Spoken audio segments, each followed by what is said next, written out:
Shalom, selamat pagi Bapak Ibu dan Saudara yang dikasihi oleh Tuhan Yesus.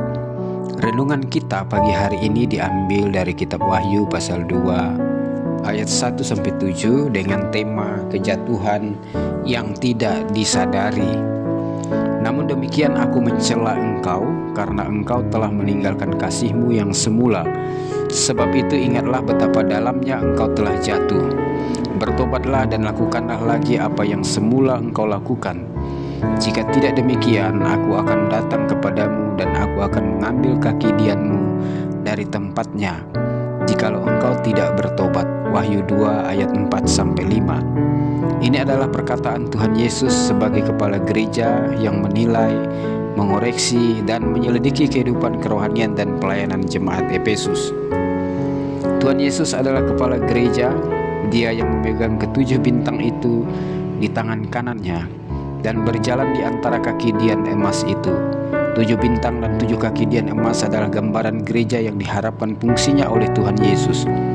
Bintang sebagai sumber terang dan penuntun di kegelapan, sebagai penunjuk jalan dan arah agar tidak tersesat. Sedangkan kaki dian emas adalah 7 jemaat yang berfungsi memancarkan terang Kristus.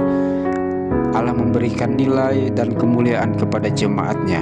Tuhan Yesus berjalan, hadir, melindungi, memperhatikan, dan menegur jemaatnya. Wahyu 2 ayat 1. Jemaat Efesus memiliki kelebihan yang luar biasa. Jika jemaat ini ada hari ini, sulit rasanya untuk melihat kekurangannya. Jemaat ini pasti mendapat banyak pujian dan dapat menjadi contoh atau tipe gereja yang diidam-idamkan. Jemaat Efesus sangat tekun dan sabar dalam pelayanan. Mereka adalah jemaat yang sangat berjerih payah dan sabar dalam melayani Tuhan. Mereka tidak mau kompromi dengan kejahatan. Mereka dapat menguji rasul-rasul palsu dan menemukan ada rasul-rasul pendusta yang mengajarkan Injil kebohongan. Jemaat Efesus adalah jemaat yang sabar menderita karena nama Yesus dan tidak mengenal lelah. Wahyu 2 ayat 1-3. Dalam Wahyu pasal 2 ayat 6 dan 15 dikatakan jemaat ini membenci segala perbuatan pengikut-pengikut Nikolaus yang dibenci juga oleh Tuhan Yesus. Ajaran Nikolaus menyebar di gereja, bukan saja mempengaruhi jemaat Efesus, tetapi juga ada di jemaat Pergamus.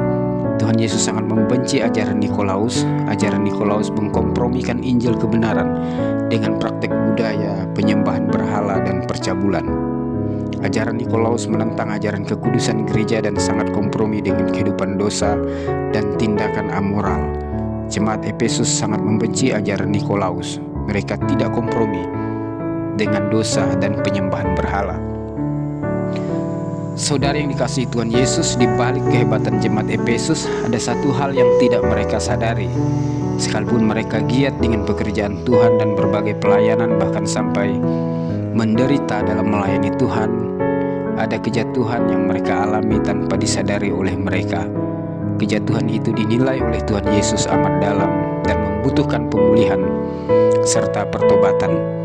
Jemaat Efesus telah meninggalkan kasih mula-mula.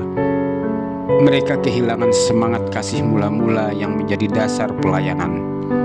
Dasar pelayanan gereja adalah kasih kepada Tuhan dan kasih kepada sesama. Wahyu 2 ayat 4-5. Tuhan Yesus mengajak jemaat Efesus untuk bertobat. Bukan bertobat dari dosa dan kejahatan, tetapi bertobat untuk kembali kepada kasih mula-mula yang menjadi pondasi atau dasar pelayanan jemaat Efesus.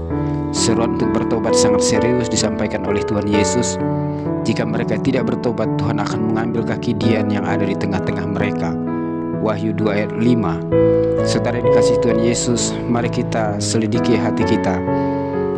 Apa yang memotivasi atau mendorong kita untuk melakukan pekerjaan Tuhan? Jika bukan karena kasih kita kepada Tuhan, pekerjaan Tuhan yang kita kerjakan akan menjadi rutinitas belaka. Tuhan Yesus memberkati. Amin.